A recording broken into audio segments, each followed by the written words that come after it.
Friends, നമ്മൾ ഇന്ന് പൂരി മസാല ഉണ്ടാക്കാൻ പോവാണ് കേട്ടോ. പൂരി മസാല എന്ന് പറഞ്ഞാൽ കുറെ ആളുകൾക്ക് അറിയാൻ പറ്റും എങ്ങനെയാണ് ഉണ്ടാക്കുക എന്നുള്ളത്. കുറച്ച് ആളുകൾക്ക് അറിയാൻ പറ്റില്ല. അപ്പൊ അറിയാത്ത ആളുകൾ കണ്ടുപിടിക്കുക, അറിയാവുന്ന ആളുകൾ കണ്ടിട്ട് ഇഷ്ടപ്പെട്ടോ ഇല്ലയോ എന്ന് ഫീഡ്ബാക്ക് അറിയിക്കുക. ഇതെന്താണ് ഇങ്ങനെ അറിയുന്നതെന്ന് വെച്ചിട്ടുണ്ടെങ്കിൽ, പൂരി ഉണ്ടാക്കാൻ ഒരുവിധം എല്ലാവർക്കും അറിയാൻ പറ്റുമായിരിക്കും, അറിയാത്ത ആളുകൾ കുറവായിരിക്കും. അറിയാത്ത ആളുകൾക്ക് വേണ്ടിയിട്ടാണെന്ന് ഞാൻ ആദ്യമേ പറഞ്ഞു. അപ്പോൾ ഞാനിതിപ്പോ 2 റെസിപ്പി ആയിട്ടാണ് ചെയ്യുന്നത്. എന്താണെന്ന് വെച്ചാൽ പൂരി ഉണ്ടാക്കിയെടുക്കുന്നത് ഒരു റെസിപ്പി, മസാല ഉണ്ടാക്കുന്നത് വേറൊരു റെസിപ്പി. അങ്ങനെ 2 ദിവസമായിട്ടാണ് ഞാൻ ചെയ്യാൻ പോകുന്നത്. ഒരുമിച്ച് ചെയ്യാന്ന് വെച്ചാൽ വളരെ വലിയൊരു വീഡിയോ ആയി പോകും. അപ്പൊ എല്ലാവർക്കും അത് ബോറടിക്കണ്ടല്ലോ. വലിയ വീഡിയോ ഇട്ടിട്ട് എല്ലാവർക്കും ബോറടിക്കുന്നതിൽ നല്ലത് 2 പാർട്ടായിട്ട് ഇടാന്ന് വെച്ചു. ഞാനിപ്പോ ഉരുളക്കിഴങ്ങും സവാളയും പച്ചമുളകും ഒക്കെ യൂസ് ചെയ്തിട്ട് മാത്രമാണ് മസാല ഉണ്ടാക്കുന്നത്. അതിൽ ക്യാരറ്റ്സ് ഒന്നും ആഡ് ചെയ്യുന്നില്ല. കുറച്ച് കളർഫുൾ ആയിട്ട് വേണമെന്നുണ്ടെങ്കിൽ ക്യാരറ്റ്സ് ആഡ് ചെയ്യാൻ സാധാരണ ചെയ്യുന്ന രീതിയിൽ തന്നെയാണ് ഞാൻ ചെയ്യുന്നത്. ഏറ്റവും നല്ല പൂരിയുടെ കോമ്പിനേഷൻ നമ്മുടെ പൊട്ടറ്റോ മസാലയാണ്. ഇല്ലാന്നുണ്ടെങ്കിൽ വെജിറ്റബിൾ സ്റ്റൂ ആണെങ്കിലും നല്ല കോമ്പിനേഷൻ ആണ്. അപ്പൊ വെജിറ്റബിൾ സ്റ്റൂവിന്റെ റെസിപ്പി ഞാൻ ഇട്ടിട്ടുണ്ട്, അത് കാണാത്ത ആൾക്കാർ കാണാം. അപ്പൊ നമുക്ക് എങ്ങനെയാണെന്ന് പൂരി മസാല ഉണ്ടാക്കുന്നതെന്ന് നോക്കിയാലോ.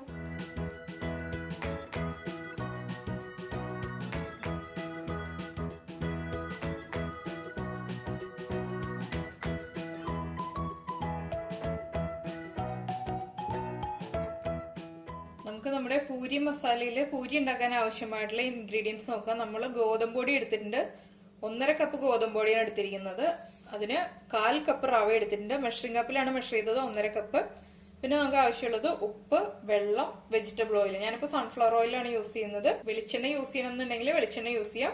വെള്ളം നമ്മൾ ചേർക്കുമ്പോൾ ചൂടുവെള്ളം ചേർക്കുകയാണെങ്കിൽ പൂരി നല്ല സോഫ്റ്റ് ആയിരിക്കും. അപ്പൊ നമ്മൾ ഈ എടുത്തു വെച്ചിരിക്കുന്ന 1.5 കപ്പ് ഗോതമ്പ് പൊടിയിലേക്ക് നമുക്ക് 1/4 കപ്പ് റവ ചേർക്കാം. ഞാനിതിപ്പോ റോസ്റ്റ് ചെയ്ത റവയാണ് യൂസ് ചെയ്യുന്നത്. ഇതിപ്പോ റോസ്റ്റ് ചെയ്ത റവ തന്നെ യൂസ് ചെയ്യണമെന്നില്ല. എന്റെ കയ്യിൽ റോസ്റ്റ് ചെയ്ത റവയേ ഉള്ളൂ, അതുകൊണ്ട് ഞാൻ റോസ്റ്റ് ചെയ്ത റവ ചേർക്കുന്നു. ഇല്ലെങ്കിലും സാധാരണ നമ്മൾ റോസ്റ്റ് ചെയ്യാത്ത റവ യൂസ് ചെയ്താലും കുഴപ്പമില്ല. ഇതിലേക്ക് നമുക്കിനി പൂരിക്ക് ആവശ്യമായിട്ടുള്ള ഉപ്പ് ചേർത്ത് കൊടുക്കാം.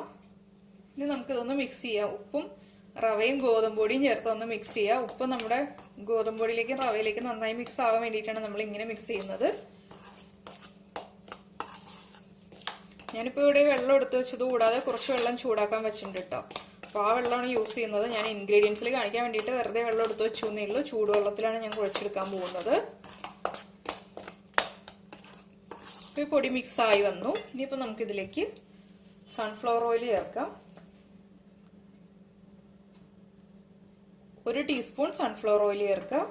കുറച്ചായിട്ട് ചൂടുവെള്ളം ചേർക്കാം, ഒരുമിച്ച് തന്നെ ഒഴിക്കരുത്.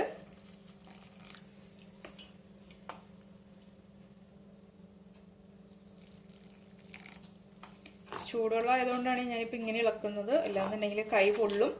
അപ്പോൾ കുറച്ച് വെള്ളം ചേർത്ത് പതുക്കെ മിക്സ് ചെയ്യുക.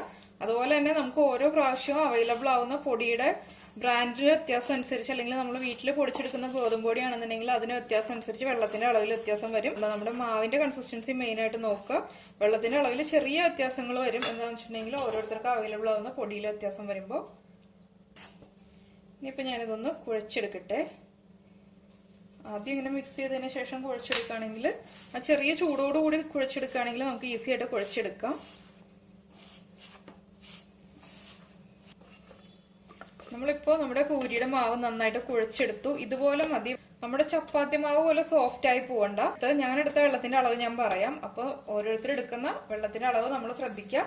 അപ്പൊ ഇതും നമ്മൾ ഇങ്ങനെ കുഴച്ചെടുത്താൽ മതി. ഇനിയിപ്പോ ഞാൻ എടുത്ത വെള്ളം എന്ന് വെച്ചിട്ടുണ്ടെങ്കിൽ, ഞാനിപ്പോ 200 ml വെള്ളമാണ് എടുത്തത്. 200 ml വെള്ളം എടുത്തിട്ട് ഇത് കണ്ടോ, 1 ടേബിൾ സ്പൂൺ വെള്ളം ബാക്കിയുണ്ട്. ഏകദേശം ഒരു 1.5 ടേബിൾ സ്പൂൺ വെള്ളം ബാക്കിയുണ്ട്. അപ്പൊ 200 ml വെള്ളം ചൂടാക്കി എടുക്കുകയാണെങ്കിൽ കറക്റ്റ് ആയിട്ട് കുഴച്ചെടുക്കാം. 200 ml ഞാൻ അളവ് പറയുമ്പോൾ ഒരുമിച്ച് തന്നെ മുഴുവൻ ഒഴിക്കരുത് എന്നുള്ളത് മാത്രം ശ്രദ്ധിക്കുക. പിന്നെ ഇത് നമുക്ക് ഒന്നുകൂടെ കുഴച്ചതിന് ശേഷം ഒരു 20 മിനിറ്റ് മുതൽ 1 മണിക്കൂർ വരെ റെസ്റ്റ് ചെയ്യാൻ വേണ്ടി വെക്കാം. മിനിമം 20 മിനിറ്റ് വെക്കുകയാണെങ്കിൽ നമ്മുടെ റവയൊക്കെ നന്നായിട്ട് സോഫ്റ്റ് ആയി വരും. അപ്പൊ 20 മിനിറ്റ് മുതൽ 1 മണിക്കൂർ വരെ ഇത് അടച്ചു വെക്കുക. അടച്ചു വെച്ചില്ല എന്നുണ്ടെങ്കിൽ ഡ്രൈ ആയി പോവും. അപ്പൊ നമുക്കിത് മാറ്റി വെക്കാം. നമ്മളിപ്പോ മാവ് കുഴച്ച് വെച്ചിട്ട് ഒരു 40 മിനിറ്റ് ആയി. ഞാൻ വേറെ ജോലികളൊക്കെ ചെയ്തു വന്നപ്പോ 40 മിനിറ്റ് ആയി. നമുക്ക് ഏത് വലിപ്പത്തിലാണോ വേണ്ടത് അതനുസരിച്ച് നമ്മൾ ബോൾസ് ആക്കി എടുക്കുക. വലിയ പൂരിയായിട്ടല്ല, ചെറുതായിട്ടാണ് ചെയ്യുന്നത്. എന്താണെന്ന് വെച്ചിട്ടുണ്ടെങ്കിൽ എനിക്ക് ചെറുതാണ് ഇഷ്ടം. അപ്പൊ ചെറുതായിട്ടേ ബോൾസ് ആക്കി എടുക്കുന്നുള്ളൂ. ഇതുപോലെ നമ്മൾ ചപ്പാത്തിക്ക് സാധാരണ നമ്മൾ ബോളാക്കി എടുക്കുന്ന പോലെ തന്നെ ഉരുട്ടിയെടുക്കുക. ഞാനപ്പോൾ ഇതുപോലെ കുട്ടി കുട്ടി ബോൾസ് ആദ്യം റെഡിയാക്കി വെക്കട്ടെ. അപ്പോൾ നമുക്ക് വേഗം തന്നെ ജോലി എളുപ്പം ഉണ്ടാവും. അപ്പൊ എണ്ണ ചൂടാക്കാനും വെക്കാം കേട്ടോ. പരത്താൻ സ്പീഡുള്ള ആളുകളാണെങ്കിൽ ഉരുട്ടി തുടങ്ങുമ്പോൾ തന്നെ നമുക്ക് എണ്ണ ചൂടാക്കാൻ വെക്കാം. പരത്തി അധികം എക്സ്പീരിയൻസ് ഇല്ലാന്നുണ്ടെങ്കിൽ നമ്മള് പരത്തിയതിനു ശേഷം എണ്ണ ചൂടാക്കാൻ വെക്കുകയാണ് നല്ലത്. ഞാനിപ്പോ എണ്ണ ചൂടാക്കാൻ വെച്ചിട്ടുണ്ട്. എന്താന്ന് വെച്ചാല് ഉരുട്ടലും പരത്തലും എല്ലാം വേഗം വേഗം തീർക്കാം നമുക്ക്.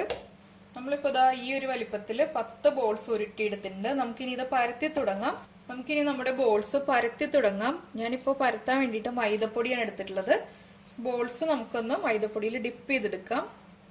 നമ്മുടെ ചപ്പാത്തിയൊക്കെ ചെയ്യുന്ന പോലെ തന്നെ ഡിപ്പ് ചെയ്തിട്ട് ചെയ്യാം. ഇല്ലാന്നുണ്ടെങ്കിൽ ഇതുപോലെ റൗണ്ട് ആക്കിയതിന് ശേഷം നമുക്ക് മൈദപ്പൊടിയിൽ ഡിപ്പ് ചെയ്യാം. അതെങ്ങനെയാണോ നമുക്ക് സൗകര്യം ആ രീതിയിൽ ചെയ്യാം.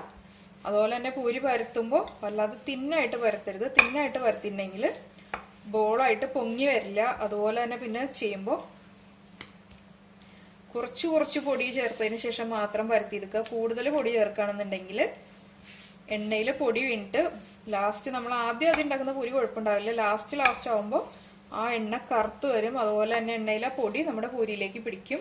ഇപ്പൊ ഇതാ നോക്കൂ, ഈ ഒരു വലുപ്പത്തിലാണ് ഞാൻ പരത്തിയെടുത്തിട്ടുള്ളത്. ഇത് മതി. ഈ ഒരു ചെറിയ തിക്നെസ്, വല്ലാതെ തിന്നല്ല വല്ലാതെ തിക്കുമല്ല.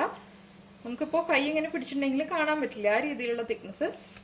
നമ്മുടെ ചപ്പാത്തിയേക്കാൾ ചെറിയൊരു തിക്നെസ് ഉണ്ട്. ആ രീതിയിൽ പരത്തിയെടുക്കുക. നമുക്കൊരു പ്ലേറ്റിലേക്ക് വെക്കാം. നമുക്കിങ്ങനെ ബോളൊന്ന് ഉരുട്ടിയെടുക്കുകയാണെങ്കിൽ കറക്റ്റായിട്ട് നമുക്ക് റൗണ്ടിൽ പരത്തിയെടുക്കാം. ഇനിയിപ്പോൾ കറക്റ്റ് റൗണ്ട് ആയി വരുന്നില്ല എന്നുണ്ടെങ്കിൽ നമ്മൾ നൈസ് പത്തിരി ചെയ്തപ്പോൾ ഷേപ്പിൽ കട്ട് ചെയ്തെടുത്തില്ലേ, അതുപോലെയും ചെയ്യാം കേട്ടോ. ഷേപ്പ് ആയി വരുന്നില്ല എന്നുള്ള പ്രശ്നമൊന്നും വേണ്ട. ഷേപ്പിൽ കട്ട് ചെയ്തെടുക്കണമെങ്കിൽ ഒരു പാത്രം ഉപയോഗിച്ചിട്ട് നമുക്ക് കട്ട് ചെയ്തെടുക്കാം. വളരെ ഈസി ആയിട്ടുള്ള പരിപാടിയാണ്. ചപ്പാത്തിയുടെ അത്രയും പോലും സമയം പോല. നമ്മുടെ ചപ്പാത്തി ഉണ്ടാക്കുകയാണെങ്കിൽ ചപ്പാത്തിയും വളരെ ഈസി ആയിട്ടുള്ള റെസിപ്പിയാണ്. അപ്പോൾ ചപ്പാത്തി കാണാത്ത ആളുകൾ ചപ്പാത്തി കാണുക. അതിനുശേഷം ചപ്പാത്തി ഉണ്ടാക്കി കഴിക്കുക. കഴിച്ചതിന് ശേഷം എങ്ങനെയുണ്ട് സോഫ്റ്റ് ചപ്പാത്തി എന്നുള്ളത് പറയുക. ഞാനിപ്പോൾ അടുത്ത പൂരി പരത്തിയെടുത്തു. ഇനിയിപ്പോൾ ഞാൻ പ്ലേറ്റിലേക്ക് മാറ്റട്ടെ. ഇതുപോലെ എല്ലാം പരത്തിയെടുത്തതിന് ശേഷം കാണിച്ചു തരാം കേട്ടോ. അപ്പൊ നമ്മൾ നമ്മുടെ പൂരി മുഴുവൻ പരത്തിയെടുത്തു. ഇനിയിപ്പോ നമുക്ക് ചൂടായ എണ്ണയിലിട്ട് ഫ്രൈ ചെയ്തെടുക്കാം. നമുക്കിനി എണ്ണയിലേക്ക് ഇട്ട് കൊടുക്കാം. അപ്പൊ നമ്മുടെ എണ്ണ ചൂടായി വന്നിട്ടുണ്ട്. എണ്ണ ചൂടായോ എന്നറിയാനുള്ള ഒരു വഴി എന്താന്ന് വെച്ചിട്ടുണ്ടെങ്കിൽ നമ്മള്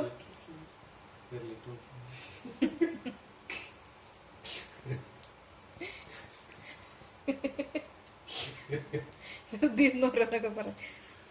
എണ്ണ ചൂടായെന്ന് അറിയാനുള്ള എളുപ്പ വഴി എന്താന്ന് വെച്ചാല് നമ്മളിപ്പോ പരത്തിയിരിക്കുന്ന പൂരി ഉണ്ടല്ലോ, അതിൽ നിന്ന് ഞാനൊരു ചെറിയ ബോളാക്കി എടുത്തിട്ടുണ്ട്. അതിന്റെ ഒരു സൈഡ് കട്ട് ചെയ്തിട്ട് ഇതൊന്ന് എണ്ണയിലേക്ക് ഇട്ട് കൊടുക്കുക. അത് വേഗം തന്നെ പൊങ്ങി വരുന്നുണ്ടെങ്കിൽ എണ്ണ ചൂടായത് കണ്ടോ. അപ്പൊ വേഗം തന്നെ പൊങ്ങി വന്നു. എണ്ണ കറക്റ്റായിട്ട് ചൂടായിട്ടുണ്ട്. നമുക്ക് ഇതിലേക്ക് പൂരി ഇട്ട് കൊടുക്കാം. എനിക്ക് ഇടയ്ക്ക് ചിരി വരുന്നുണ്ട്. എന്താന്ന് വെച്ചിട്ടുണ്ടെങ്കിൽ എണ്ണ ചൂടായോ എന്ന് അറിയാനുള്ള വഴി എങ്ങനെയാന്ന് ഞാൻ പറഞ്ഞു തരാന്ന് പറഞ്ഞപ്പോ ഇവിടെ ഇരുന്നിട്ട് അറിയണേ. വിരലിട്ട് നോക്കിയാൽ മതി. അപ്പൊ എണ്ണ ചൂടായോ എന്ന് കറക്റ്റായിട്ട് അറിയാമെന്ന്. അപ്പോ ഇത് കണ്ടോ, കറക്റ്റായിട്ട് പൊങ്ങി വന്നിട്ടുണ്ട്. നല്ല ബോളായി വന്നിട്ടുണ്ട് നമ്മുടെ പൂരി. ഇനിയിപ്പോൾ ഒരു സൈഡ് ഒന്ന് കുക്കായി വരും. ഇതിൻ്റെ ഇടയ്ക്ക് ഞാൻ തിരിച്ചിട്ടു കേട്ടോ. എന്താണെന്ന് വെച്ചാൽ ഇടയ്ക്കിടയ്ക്ക് ഞങ്ങൾ സംസാരിക്കും. അപ്പോൾ ഒരു സൈഡ് കുക്കായി വന്നപ്പോൾ ഞാൻ തിരിച്ചിട്ട് കൊടുത്തു. നമ്മൾ പൂരി എണ്ണയിലേക്ക് ഇട്ട് കൊടുത്തതിന് ശേഷം 2-3 സെക്കൻഡ് ഒന്ന് വെയിറ്റ് ചെയ്യുക. അപ്പോൾ തന്നെ ഒരു സൈഡ് കുക്കായി വരും. പിന്നെ ഈ ഒരു കളർ ചേഞ്ച് ഉണ്ടല്ലോ, ഇത് ഇത്ര ക്രിസ്പി ആവണോ, ഈ ഒരു കളർ ആവണോ, ഇത്രയും കുക്കാവണോ, അല്ലെങ്കിൽ ഇതിൽ കുറച്ച് കുക്കായാൽ മതിയോ എന്നുള്ളത് നമ്മൾ അതൊന്ന് നമ്മുടെ ഇഷ്ടത്തിനനുസരിച്ച് തീരുമാനിക്കുക. എനിക്കിപ്പോൾ ഇത്തിരി കുക്കാവുന്നതാണ് എനിക്കിവിടെ ഇഷ്ടം. ഞാൻ എൻ്റെ രീതിയിലാണ് ചെയ്യുന്നത്. സാധാരണ ഇതുപോലൊരു കളർ ഉണ്ടാവാറുണ്ടല്ലോ നമ്മൾ പൂരി റെസ്റ്റോറൻറ്റ്സിൽ പോയി വാങ്ങിക്കുമ്പോൾ. നമുക്ക് അടുത്തത് എണ്ണയിലേക്ക് ഇട്ട് കൊടുക്കാം.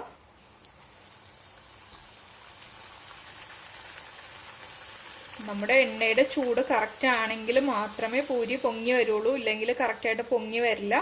എണ്ണയുടെ ചൂട് കറക്റ്റ് ആയിരിക്കണം എപ്പോഴും. അത് മാത്രമേ നമ്മൾ ഈ പൂരി ഉണ്ടാക്കുമ്പോൾ ശ്രദ്ധിക്കേണ്ട ആവശ്യമുള്ളൂ. അതുപോലെ തന്നെ പൂരി പരത്തുമ്പോൾ വല്ലാണ്ട് തിക്കായിട്ടും ചപ്പാത്തി പോലെ തിന്നായിട്ടും പരത്തിയെടുക്കാതിരിക്കുക. 2-3 സെക്കൻഡ് വെയിറ്റ് ചെയ്യുമ്പോൾ ഒരു സൈഡ് കളർ ചേഞ്ച് ആയി വരും. അടുത്ത സൈഡ് അതുപോലെ തന്നെ നമ്മൾ ഫ്രൈ ചെയ്തെടുക്കാം. നമുക്ക് ഇത്ര ഫ്രൈ ആവേണ്ടെന്നുണ്ടെങ്കിൽ ഇത്രയും ടൈം പോലും വെയിറ്റ് ചെയ്യേണ്ട. വേഗം തന്നെ ഉടൻ തന്നെ തിരിച്ചിടാം. ആദ്യമായിട്ട് ചിലപ്പോൾ പൂരി ഉണ്ടാക്കുമ്പോൾ ആദ്യത്തെ രണ്ടാമത്തെ ഒക്കെ ചിലപ്പോൾ പൊങ്ങാതെ വരും. അപ്പോൾ അത് ഓർത്തിട്ട് ടെൻഷൻ ഉണ്ട്. അത് എണ്ണയുടെ ചൂട് കറക്റ്റ് ആവാതെ വരുമ്പോഴാണ് ആദ്യമായിട്ട് ഉണ്ടാക്കുമ്പോൾ ആദ്യത്തെ 1-2 എണ്ണം പൊങ്ങില്ല, പിന്നെ ഉള്ളതേ പൊങ്ങി വരുള്ളൂ. അപ്പോൾ അതിലൊന്നും ടെൻഷൻ ആവുന്ന വേണ്ട. നമ്മൾ ഡെയിലി പൂരി തന്നെ അല്ലല്ലോ ഉണ്ടാക്കിക്കൊണ്ടിരിക്കുന്നത്. അപ്പോൾ നമുക്ക് അടുത്തത് ഇട്ട് കൊടുക്കാം. ബാക്കിയുള്ളത് ഞാൻ ഫ്രൈ ചെയ്ത് മാറ്റട്ടെ കേട്ടോ. ഇതുപോലെ തന്നെ